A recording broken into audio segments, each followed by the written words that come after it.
মাদ্রাসার এই মঞ্চ থেকে বলতে চাই, এটা আল্লামা আহমদ শফির একটা আবেদন ছিল, এটা আল্লামা জুনায়েদ বাবুনগরীর আবেদন।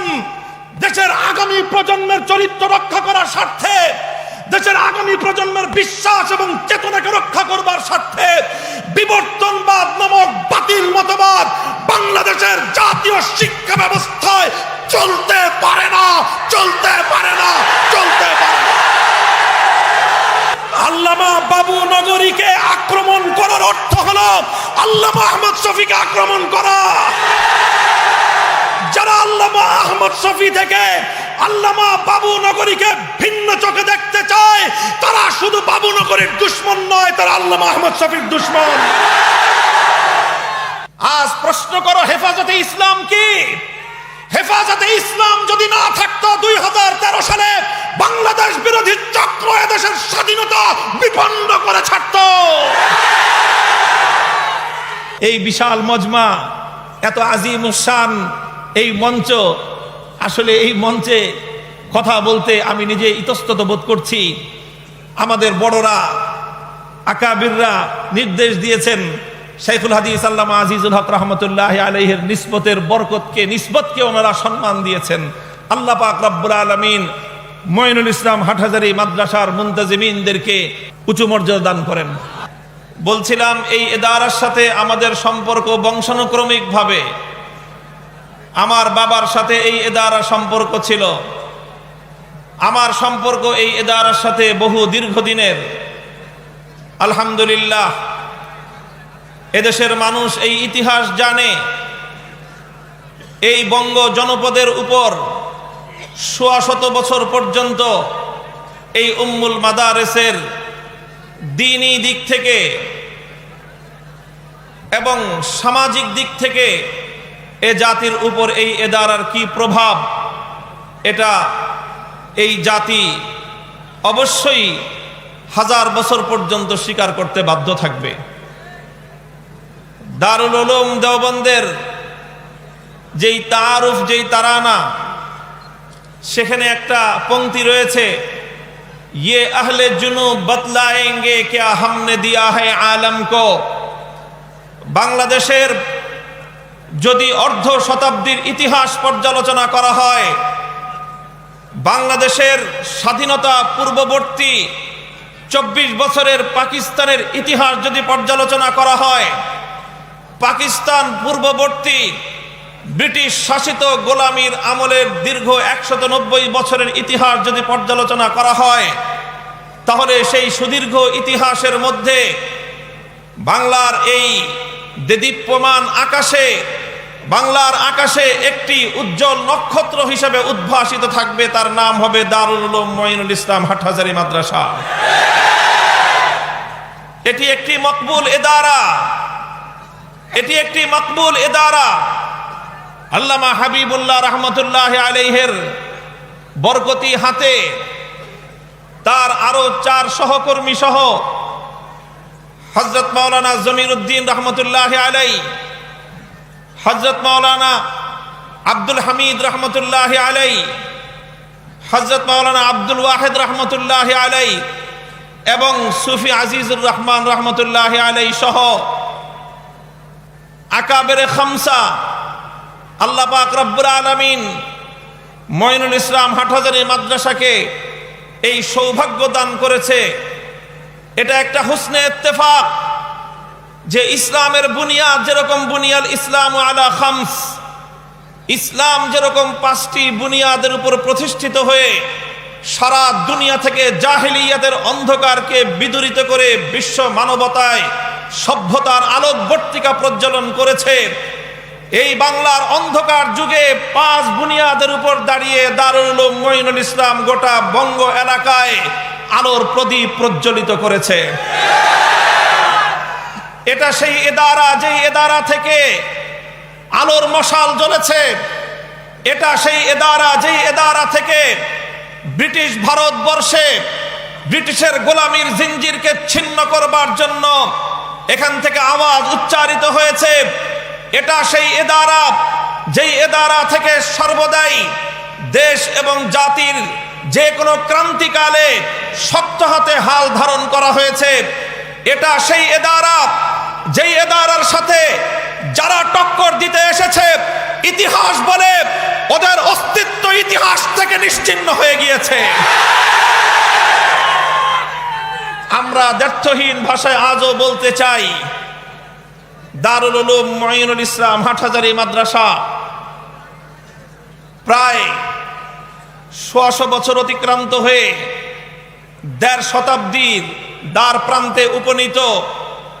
এই দীর্ঘ ইতিহাস থেকে সকলে শিক্ষা নিবে এবং উম্মুল মাদারিসকে সেই গুরুত্ব এবং মর্যাদা দিয়েই দেশ এবং জাতির সংশ্লিষ্ট সকল মহলগুলো সেভাবে এই এদারার সাথে যাবতীয় আচরণগুলো নির্ধারণ করবে। সকলকে বলবো, শাইখুল ইসলাম আল্লামা শাহ আহমদ শফি রহমতুল্লাহ আলাই দীর্ঘ তার কিয়াদতে হাটহাজারী মাদ্রাসা আল্লাহ পাক রব্বুল আলামিন এর তারাক্কি এবং আরো বহু উন্নতি দান করেছেন।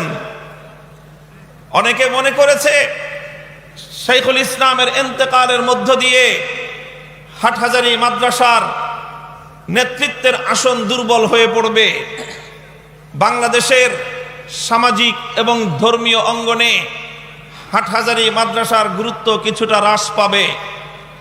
কিন্তু হযরতের ইন্তেকালের এই ২-২.৫ মাসের ব্যবধানে এ কথা আজকে স্পষ্টভাবে প্রমাণিত যে হাটহাজারী মাদ্রাসা আলহামদুলিল্লাহ শাইখুল ইসলামের সময়কালে যেভাবে এদেশের গোটা জাতির মার্জা ছিল হাটহাজারী মাদ্রাসা, যে কোনো ক্রান্তিকালে ওলামায়ে কেরাম হাটহাজারী মাদ্রাসায় ছুটে এসেছে, এখনো হাটহাজারী মাদ্রাসার সেই অবস্থান অটুট এবং অব্যাহত আছে। আগামী দিনেও দেশ এবং জাতির ক্রান্তিকালে গুরুত্বপূর্ণ হেদায়েত এবং নির্দেশনার ফয়সালা হাটহাজারী দেওয়ার জন্য প্রস্তুত আছে জাতির ওলামায়ে কেরাম, সেটা মানতেও প্রস্তুত রয়েছে ইনশাআল্লাহ। মুহতারাম হাজিরিন, দারুল উলুম মুঈনুল ইসলাম হাটহাজারী মাদ্রাসা রুহানিয়াতের কেন্দ্রবিন্দু। এখান থেকে আধ্যাত্মিকতার যেই আলো ছড়িয়েছে, এখান থেকে ইলমের নূর ছড়িয়েছে, এখান থেকে আমলের পয়গাম ছড়িয়েছে, এখান থেকে দ্বীনের দাওয়াতের এক বিশাল স্রোত প্রবাহিত হয়েছে। ঠিক তদ্রূপ শাইখুল ইসলাম আহমদ শফি রহমতুল্লাহ আলাই জীবনের শেষ সময়ে এসে দারুল উলুম মুঈনুল ইসলাম হাটহাজারী মাদ্রাসা থেকে বাংলাদেশের ইতিহাসের সবচেয়ে ক্রান্তিকাল, বাংলাদেশের ইতিহাসের একটা ক্রান্তিকাল ছিল সেটা। আমি হযরত শাইখুল ইসলাম রহমতুল্লাহ আলাইহির ইন্তেকালের পর অনেক জলসায় হযরতের জীবনী আলোচনার সুযোগ আমার হয়েছে, ডাক পড়েছে, ওলামায়ে কেরামের পক্ষ থেকে কথা বলেছি। একটি কথা আমি দ্ব্যর্থহীনভাবে উচ্চারণ করেছি, শাইখুল ইসলাম আল্লামা আহমদ শফির এদেশের মাদারেসে কওমিয়াগুলোর উপর কি অবদান সেটা মাদ্রাসাগুলো বলবে। হাটহাজারী মাদ্রাসার উপর শাইখুল ইসলামের কি অবদান এর প্রতিটি ইট কণা তার সাক্ষ্য দিবে। এদেশের ওলামায়ে কেরামের উপর তার কি অবদান সেটা এদেশের আলেম সমাজ তার সাক্ষ্য দিবে। তবে বাংলাদেশের জাতি, রাষ্ট্র এবং স্বাধীনতার উপর শাইখুল ইসলামের কি অবদান সেটা এই বাংলাদেশকে অনাগত ভবিষ্যতে স্বীকার করতে হবে। 2013 সালের জানুয়ারি ফেব্রুয়ারির সেই সময়গুলোর কথা যদি কারো মনে থেকে থাকে, এমন একটা পরিস্থিতি বাংলাদেশে তৈরি হয়েছিল যেন গোটা বাংলাদেশকে নাস্তিক্যবাদ গ্রাস করতে চলেছে। 90% মুসলমানদের ধর্মীয় তাহজিব, তামাদ্দুন, কৃষ্টি, কালচারকে জলাঞ্জলি দিয়ে উৎখাত করে এদেশে বিজাতীয় সংস্কৃতি বাস্তবায়ন করবার একটা মহা পরিকল্পনার নীল নকশা বাস্তবায়নের কাজ চলছিল।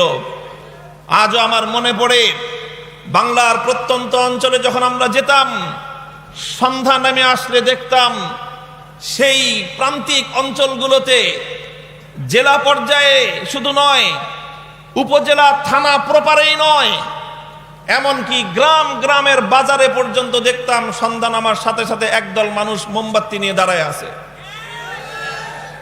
প্রদীপ জ্বালিয়ে এভাবে রাস্তাঘাটে আগুনের একটা সংস্কৃতি, অগ্নি পূজারীদের একটা কালচার বাংলাদেশকে গেলানোর চেষ্টা করা হয়েছিল। আর বাংলাদেশের একটা গুরুত্বপূর্ণ জায়গা, একদিকে প্রাচ্যের অক্সফোর্ড খ্যাত ঢাকা বিশ্ববিদ্যালয়, অপরদিকে বাংলাদেশের শীর্ষস্থানীয় দুটি চিকিৎসা প্রতিষ্ঠান, দুটি মেডিকেল, বারডেম হাসপাতাল, আরেকদিকে PG hospital, Bangabandhu Sheikh Mujibur Rahman medical college and hospital, আর আরেকদিকে হলো বাংলাদেশের জাতীয় জাদুঘর, বাংলাদেশের নাভি বলা চলে জায়গাটা। সেই জায়গাটাকে মাসের পর মাস দখল করে সেখানে রাত নাই দিন নাই বেগানা নারী আর পুরুষদের আড্ডাখানায় পরিণত করা হয়েছিল। বাংলাদেশের হাজার বছরের সভ্যতাকে দুপায়ে দলিত করে অসভ্যতা, বেলাল্লাপনা, বেহায়াপনার স্রোতে বাংলাদেশকে ভাসিয়ে দেওয়ার এক অপতৎপরতা শুরু হয়েছিল। সেটা ছিল বাংলাদেশের ঐতিহ্যকে ধ্বংস করবার এক মহা ষড়যন্ত্র। দুঃখজনক এবং মারাত্মক বিষয় যেটা ছিল, কাজ চলতেছিল এমন অপকর্ম, কাজটা ছিল ইসলাম বিরোধী, কাজটা ছিল বাংলাদেশের হাজার বছরের সভ্যতা বিরোধী। আমার বাংলাদেশের জাতি ধর্ম বর্ণ নির্বিশেষে কোন জাতির সভ্য মানুষদের কাছে এটা অ্যাকসেপ্টেড নয়, এটা গ্রহণযোগ্য নয় যে একটা যুবতী মেয়ে, একটা তরুণী মেয়ে রাত 12টার সময়, 1টার সময়, সাথে তার কোনো গার্জিয়ান নেই, তার বাবা নেই, ভাই নেই, স্বামী নেই, এরকম কোনো অভিভাবক ছাড়া একটা যুবতী তরুণী মেয়ে রাস্তার মোড়ে গিয়ে অথবা কোনো গাছের আবডালে গিয়ে যুবকদের সঙ্গে নাচানাচি করবে, ঢলাঢলি করবে, এটা বাংলাদেশের শুধু মুসলিম সভ্যতা নয়, বাংলাদেশের হিন্দু বনেদি সভ্যতায়ও এটা কোশ্চেনকালেও গ্রহণযোগ্য ছিল না। কিন্তু সেই বাংলাদেশের হাজার বছরের সভ্যতাকে ধ্বংস করে দিয়ে বেহায়াপনা, অশ্লীলতা, এটাকে বাংলাদেশে প্রতিষ্ঠিত করবার এক পায়ে তারা চলছিল। এর চেয়েও আরো ভয়ঙ্কর এক বিষয় ছিল যেটা বাংলাদেশের অস্তিত্বকে শেকড় সহ উপড়ে ফেলবার পায়ে তারা ছিল। অনেকে তখন হাসি ঠাট্টা করে বলতো যে বাংলাদেশে বর্তমানে সরকার হলো দুটো। ওই সময়ের কথা বলতেছি, একটা হলো শেখ হাসিনার সরকার, আর একটা হলো ইমরান এইচের সরকার। এমন একটা অবস্থা হয়েছিল, ইমরান এইচ সরকার ঘোষণা দিত পতাকা নামবে, 30 লক্ষ শহীদের রক্তের বিনিময়ে অর্জিত লাল সবুজের পতাকা একজন অপবিত্র ইমরান এইচ সরকারের নির্দেশে অর্ধনমিত হয়ে যেত। বাংলাদেশের জন্য এর চেয়ে বড় কলঙ্কজনক বিষয় কিছু হতে পারে না।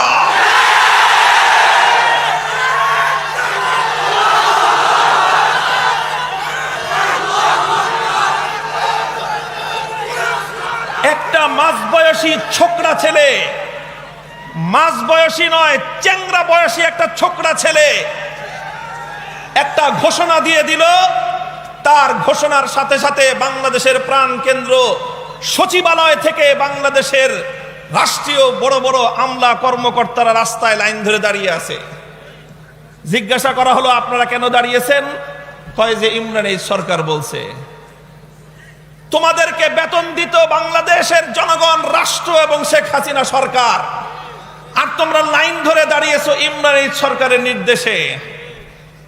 কথাটা আমরা ভুলে যাইনি এবং এদেশের প্রকৃত দেশপ্রেমী জনতা কোনোদিন ভুলে যাওয়াটা সমীচীন নয়। মুহতারাম হাজরিন, প্রসঙ্গ আমি দীর্ঘায়িত করব না। হাটহাজারী এবং হাটহাজারীর সাম্প্রতিক অতীতের ইতিহাস এবং আগামী দিনের ভবিষ্যৎ সম্ভাবনা আমাকে আলোচনা করতে হলে কথাগুলো আমাকে সত্যগুলো তিক্ত হলে উচ্চারণ করা অপরিহার্য ছিল আমার জন্য।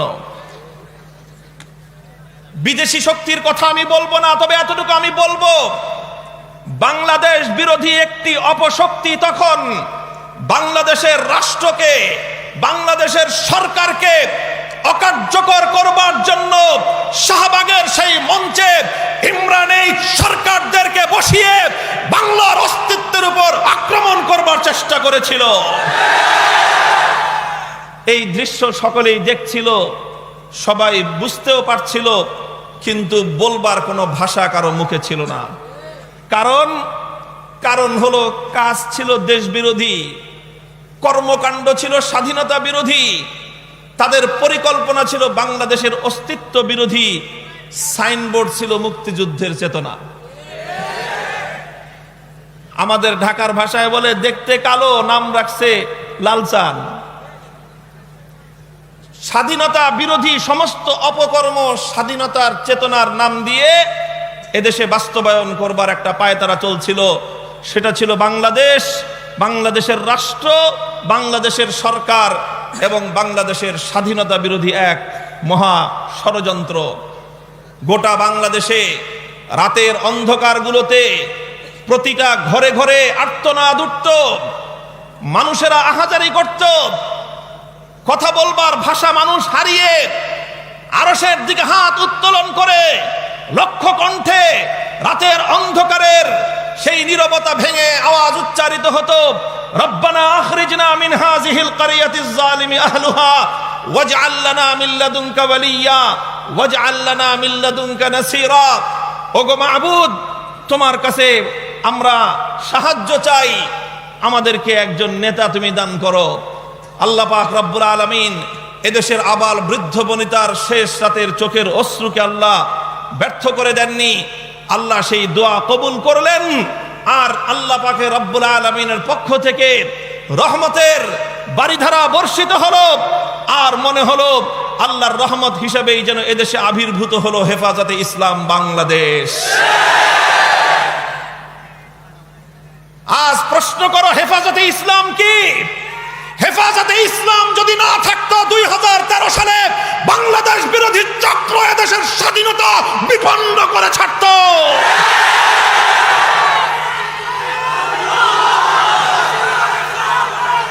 মুহতারাম হাজিরিন, শাইখুল ইসলাম আল্লামা শাহ আহমদ শফি রহমতুল্লাহি আলাইহি দীর্ঘ 80 বছর পর্যন্ত যিনি খানকার গোসানাসীন বুজুর্গ ছিলেন, দীর্ঘ 80 বছর পর্যন্ত যিনি হাটহাজারী মাদ্রাসার এই প্রান্তিক অঞ্চলের কেবলমাত্র একজন মুহতামিম ছিলেন, 80 বছর পর্যন্ত যিনি দারুল হাদিসের দরসে মাসনদে হাদিসের একজন মুহাদ্দিস ছিলেন, জাতির এই ক্রান্তিকালে দেশ এবং জাতিকে রক্ষা করবার জন্য তিনি ডাক দিলেন, তিনি আযান দিলেন।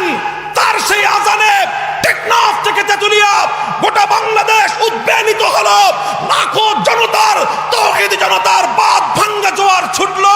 সেই জোয়ারে নাস্তিক্যবাদ ভেসে বঙ্গোপসাগরে ভেসে গেল।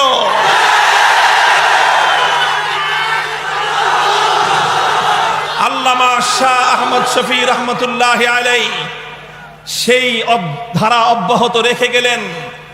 তিনি তার পরবর্তী সুযোগ্য নেতৃত্ব রেখে গিয়েছেন। তার হাতের প্রায় 3 দশকের তিল তিল করে লালিত এই হাটহাজারী মাদ্রাসাকে পরবর্তী সুযোগ্য নেতৃত্বের হাতে তিনি সমর্পণ করে গিয়েছেন। আল্লামা আহমদ শফি রহমতুল্লাহি আলাইহির জীবনের অন্তিম সময়ের যেই সিদ্ধান্তগুলো ছিল সেগুলো পর্যালোচনা করলে দেখা যায়, যারা হাটহাজারী মাদ্রাসাকে ব্যর্থ করবার পায়তারা চালিয়েছিল, ইতিহাসের প্রতিটি বাঁকে বাঁকে একথা আমরা প্রমাণ পাই। হাটহাজারী মাদ্রাসা দখল করবার জন্য পায়তারা চালানো হয়েছিল, হাটহাজারী মাদ্রাসায় সশস্ত্র হামলা হয়েছিল। আল্লাহর পক্ষ থেকে খোদাই মদদ এসে হামলাকারীদের ষড়যন্ত্রের হাত থেকে এই হাটহাজারী মাদ্রাসাকে হেফাজত করেছিল। আল্লামা আহমদ শফি রহমতুল্লাহি আলাইহির পরবর্তী হাটহাজারী মাদ্রাসার নেতৃত্বকে দুর্বল করে দেওয়ার একটা ষড়যন্ত্র চলেছিল। আল্লাহ পাক রব্বুল আলামিন সেই ষড়যন্ত্র তার ওলি আহমদ শফি রহমতুল্লাহি আলাইহির কলমের খোঁচায় বানচাল করে দিয়েছেন। যারা আল্লামা আহমদ শফীর সত্যিকার আদর্শের অনুসারী, যারা তার আদর্শের পতাকাবাহী, যারা তার ইলমি ওয়ারিস, যারা তার সত্যিকার রুহানি উত্তরাধিকারী, আল্লাহ পাক রব্বুল আলামিন অবিশ্বাস্যভাবে সুযোগ্য নেতৃত্বের হাতেই এই প্রায় ১৫০ বছরের এই জনপদের অহংকার আর গৌরব উম্মুল মাদারিস দারুল উলুম মঈনুল ইসলাম হাটহাজারী মাদ্রাসার আমানতের জিম্মাদারি আল্লাহ তাদের কাঁধে অর্পণ করে দিয়েছেন। মুহতারাম হাজিরিন, হযরতের জীবদ্দশার শেষ প্রান্তে এসে দেশ, জাতি এবং ইসলামের মুহাফেজ আর নেগাহবান হিসেবে তার গড়ে তোলা হেফাজতে ইসলাম বাংলাদেশ, সেটাও শাইখুল ইসলাম আল্লামা আহমদ শফীর যথাযোগ্য উত্তরসূরিদের হাতেই অর্পিত হয়েছে। অনেকের গাত্রদাহ শুরু হয়েছে, অনেকে ষড়যন্ত্রের জাল বুনছে। আমি বিনয়ের সাথে তাদেরকে আরজ করতে চাই, এই মকবুলিয়তের সাথে টক্কর দিতে এসো না, অস্তিত্ব বিলুপ্ত হয়ে যাবে। আমি তোমাদেরকে ভাই হিসেবে সম্বোধন করে পরামর্শ দিতে চাই, আল্লাহ পাক রব্বুল আলামিনের কাছে অতীতের জীবনের ভুল ত্রুটির জন্য ক্ষমা প্রার্থনা করে সুন্দর ভবিষ্যৎ নির্মাণ করবার জন্য কাজে নামো। আল্লামা জুনায়েদ বাবু নগরীর হাতকে শক্তিশালী করবার জন্য তার পাশে দাঁড়াও। হাটহাজারী মাদ্রাসার মুন্তাজিমিন হাজরাত যারা রয়েছেন, তাদের উপর হাটহাজারী মাদ্রাসার ৫,০০০ ছাত্রের আস্থা এবং অবিচল আস্থা রয়েছে, তাদের উপর বিশ্বাস রয়েছে। হাটহাজারী মাদ্রাসার সমস্ত আসাতেজায়ে কেরাম ঐক্যবদ্ধ আছেন। হাটহাজারী অঞ্চলের গোটা এলাকাবাসী এই ইন্তেজামিয়ার উপর, এই কর্তৃপক্ষের উপর এবং এই নেতৃত্বের উপর তাদের নিরঙ্কুশ আস্থা তারা জ্ঞাপন করেছেন। গোটা বাংলাদেশের আলেম সমাজ অভূতপূর্বভাবে সমর্থন জানিয়েছেন পরবর্তী উত্তরাধিকারীদেরকে। কাজেই এটার সঙ্গে যদি কেউ টক্কর দিতে আসো, আমি বলে দিই, দেখতে দুর্বল মনে হয়, দেখতে মনে হয় হুইল চেয়ারে চলেন, কেউ মনে করতে পারো ধাক্কা দিলেই বুঝি পড়ে যাবে। আমি তোমাদেরকে ইতিহাস স্মরণ করিয়ে দিয়ে বলতে চাই, ব্রিটিশের মতো গ্রেট ব্রিটেন বিশাল সাম্রাজ্যের অধিকারী, তারাও মনে করেছিল কোরআনের ভাঙ্গা কুড়ে ঘরের মক্তবগুলোকে ধাক্কা দিলে বুঝি পড়ে যাবে। ব্রিটিশ এসেছিল কোরআনের ভাঙ্গা কুড়ে ঘরের মক্তব আর কোরআনের প্রতিষ্ঠানের সঙ্গে ধাক্কাধাক্কি করতে। ইতিহাস বলে কোরআনের ভাঙ্গা কুড়ে ঘরের মক্তব তার আপন জায়গায় দাঁড়িয়ে আছে, গ্রেট ব্রিটেন ভেঙ্গে টুকরো টুকরো হয়ে গিয়েছে। কাজেই মুহতারাম হাজিরিন, কথা ভিন্ন বিষয়বস্তু ছিল, আলোচনা সেদিকে আর লম্বা করব না। আমি একটা ছোট্ট বিষয় নিয়ে আলোচনা করতে চেয়েছিলাম। বিষয়টা হলো, আজকে মুসলিম জনপদের উপর এক বিশাল ফিতনা, বিশাল এক ফিতনা কাল বৈশাখীর কালো মেঘের মতো ছেয়ে আসছে, ধেয়ে আসছে। আমাদের এই বাংলাদেশের জনপদের উপরেও সেটা আসছে। সেটা হলো নাস্তিক্যবাদের ফিতনা, এথিজমের ফিতনা। নাস্তিক্যবাদের এই ফিতনা সম্পর্কে দেশ এবং জাতি, রাষ্ট্রের কর্ণধার সকলেরই সতর্ক এবং সোচ্চার হওয়া উচিত। কারণ নাস্তিক্যবাদ শুধু ইসলাম বিরোধী ফিতনার নাম নয়, নাস্তিক্যবাদ এটা সভ্যতা বিরোধী এক ফিতনার নাম। নাস্তিক্যবাদ শুধুমাত্র ইসলাম বিরোধী ফিতনা নয়, নাস্তিক্যবাদ মানবতা বিরোধী এক ফিতনার নাম। নাস্তিক্যবাদ কাকে বলা হয়? নাস্তিক্যবাদের সাধারণ পরিচয় যেটা, যারা সৃষ্টিকর্তা এক আল্লাহর অস্তিত্বকে অস্বীকার করে, সাধারণভাবে তাদেরকে নাস্তিক বলা হয়। এটা হলো সাধারণভাবে নাস্তিক্যবাদের এই সংজ্ঞাটাই পরিচিত। কিন্তু ঘাটাঘাটি করতে গিয়ে দেখলাম, নাস্তিক্যবাদ শুধুমাত্র এক আল্লাহর অস্তিত্বকে অস্বীকার করাই নয়, বরং নাস্তিক্যবাদ হলো আসলে যেই জিনিসের নাম, সেটা হলো অবিশ্বাসের নাম হলো নাস্তিক্যবাদ। পৃথিবীর কোনো বিষয়ের উপরই তাদের বিশ্বাস নেই। শুধুমাত্র বিশ্বাসকে অস্বীকার করা নয়, নাস্তিক্যবাদের মূল কথাই হলো যে নাস্তিক্যবাদ মানেই হলো অবিশ্বাস, বিশ্বাসের অনুপস্থিতি, এটাই হলো নাস্তিক্যবাদ। নাস্তিক্যবাদের মূল কথা যদিও পরবর্তী সময়ে 17 শতাব্দী, 18 শতাব্দী, 19 এবং 20 শতাব্দীতে এসে নাস্তিক্যবাদের অনেক ডেফিনিশন, অনেক পরিচয় অনেকে তুলে ধরেছেন, তবে আসলে প্রকৃত পরিচয়টা 1400 বছর আগে নাস্তিক্যবাদের আসল পরিচয় তার মূল বৈশিষ্ট্য সহ বিশ্ব দরবারে বিশ্লেষণ করে দিয়েছে পবিত্র আল কোরআনুল কারীম। সুবহানাল্লাহ বলা উচিত। আল্লাহ পাক রব্বুল আলামিন নাস্তিক্যবাদের যেই পরিচয় 1400 বছর আগে কোরআনে পাকের মধ্যে সূরাতুল জাসিয়ার 23 নম্বর আয়াতে আমার আল্লাহ বলেছেন, আফারাআইতা মান ইত্তাখাযা ইলাহাহু হাওয়াহু ওয়া আদাল্লাহু আল্লাহু আলা ইলমিন ওয়া খাতামা আলা সামঈহি ওয়া কলবিহি ওয়া জাআলা আলা বাসারিহি গিশাওয়াহ ফামান ইয়াহদিহি মিন বাদিল্লাহি আফালা তাযাক্কারুন। আল্লাহ বলেছেন যে এই কথা সারমর্ম হলো এই যে আমরা মনে করি নাস্তিক মানে হলো যে তার কোনো সৃষ্টিকর্তা নেই, তার কোনো ইলাহ নেই, তার কোনো মাবুদ নেই। আসলে নাস্তিক্যতা এটা নয়, বরং নাস্তিক্যটা এর চেয়ে আরো ভয়ঙ্কর একটা জিনিস। সেটা কি? পৃথিবীতে অনেক জাতির আবির্ভাব হয়েছে, এই জাতিগুলোর মধ্যে যেমন একত্ববাদী রয়েছে, তৃত্ববাদী রয়েছে, বহুত্ববাদী রয়েছে। পৃথিবীতে অনেকে অনেক কিছুকে মাবুদ বলে গ্রহণ করেছে, মাবুদ বলে ইবাদত করেছে, মাবুদ বলে অনেককেই অনুসরণ করেছে। যারা মুওয়াহহিদ একত্ববাদী তাদের মাবুদকে জোরে করে বলেন, যারা একত্ববাদী তাদের মাবুদকে, তারা এক আল্লাহর আনুগত্যকেই চূড়ান্তভাবে অনুসরণ করে। এক আল্লাহর যারা মুওয়াহহিদ একত্ববাদী তারা ছাড়াও পৃথিবীতে যারা মুশরিক রয়েছে, যারা শিরক করে, এক একজন এক একটা কিছুকে শিরক করে। কেউ শিরক করে মূর্তি, কেউ পূজা করে মূর্তির, তাকে বলা হয় মূর্তি পূজারী। কেউ পূজা করে সূর্যের, তাকে বলা হয় সূর্য পূজারী। কেউ পূজা করে চন্দ্রের, তাকে বলা হয় চন্দ্র পূজারী। কেউ পূজা করে আগুনের, তাকে বলা হয় অগ্নি পূজারী। মুহতারাম হাজিরিন, এক একজন এক একটা কিছুকে পূজা করে, এক একজন এক একটা কিছুকে ইবাদত করে। যারা একত্ববাদী তারা এক আল্লাহর ইবাদত করে, আর যারা মুশরিক তারা আল্লাহ ছাড়া গায়রুল্লাহর পূজা করে। আর যারা নাস্তিক হয় তারা কারা? কিছু মানুষ রয়েছে পৃথিবীতে যারা হয়তো চন্দ্র আর সূর্যের পূজা করে না, তারা হয়তো পৃথিবীতে আপনার মূর্তি আর ওই অগ্নির পূজা করে না, কিন্তু তারা এর চেয়েও বড় ভয়ঙ্কর একটা জিনিসের পূজা করে। সেই জিনিসটা হলো তারা কুপ্রবৃত্তির পূজা করে, খাহেসাতের পূজা করে। আল্লাহ পাক রব্বুল আলামিন কোরআনে পাকের মধ্যে সে কথাই বলেছেন।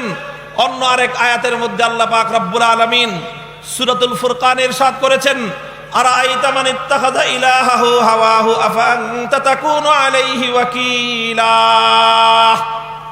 ওগো আমার পয়গম্বর, আপনি কি লক্ষ্য করেছেন এই পৃথিবীতে কিছু মানুষ রয়েছে যারা আল্লাহর ইবাদত তো করেই না, এমনকি তারা অন্য কোনো বড় জিনিসেরও ইবাদত করে না। কোন চন্দ্র বা সূর্যের মতো আগুনের মতো শক্তিশালী একটা মাখলুকের পূজাও তারা করে না। তারা পূজা করে কিসের? ইত্তাখাযা ইলাহাহু হাওয়া।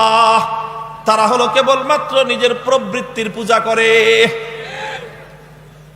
কাজেই এ কথা দ্ব্যর্থহীন ভাবে বলা যায়, ইসলামের দৃষ্টিকোণ থেকে মূর্তি পূজার চেয়েও জঘন্য পূজা হলো প্রবৃত্তির পূজা। ইসলামের দৃষ্টিতে চন্দ্র সূর্য অগ্নি পূজার চেয়েও আরো ভয়ঙ্কর পূজার নাম হলো প্রবৃত্তির পূজা। আর এই প্রবৃত্তির পূজাটাই হলো নাস্তিক্যবাদের আধুনিক সংস্করণ। আধুনিক ভাষায় প্রবৃত্তির পূজাকেই নাস্তিক্যবাদ বলা হয়। নাস্তিক্যবাদের আপনারা সংজ্ঞা দেখেন, দ্য ইনসাইক্লোপিডিয়াতেও, উইকিপিডিয়া তালাশ করে দেখেন, নাস্তিক্যবাদের সার কথা হলো অবিশ্বাস। বিশ্বাস বলতে পৃথিবীতে কিছু নেই। হে দুনিয়ার মানুষ, বিশ্বাস বলতে যদি কিছু না থাকে, দুনিয়াতে মানুষের ভালোবাসার সমস্ত বন্ধনগুলো ভেঙ্গে চুরমার হয়ে যাবে। বিশ্বাস বলতে যদি পৃথিবীতে কোনো কিছু না থাকে, তাহলে সমস্ত সম্পর্কের বন্ধনগুলো চূর্ণ বিচূর্ণ হয়ে যাবে। বিশ্বাস বলতে যদি পৃথিবীতে কোনো কিছু না থাকে, মানুষের আত্মার শান্তির সর্বশেষ সৌধটুকু ভেঙ্গে গুড়িয়ে যাবে। বিশ্বাস বলতে যদি পৃথিবীতে কোনো কিছু না থাকে, মানবতা বলতে কিছু থাকবে না। সুতরাং নাস্তিক্যবাদ, এজন্যই বলেছিলাম নাস্তিক্যবাদের মূল কথাই হলো অবিশ্বাস।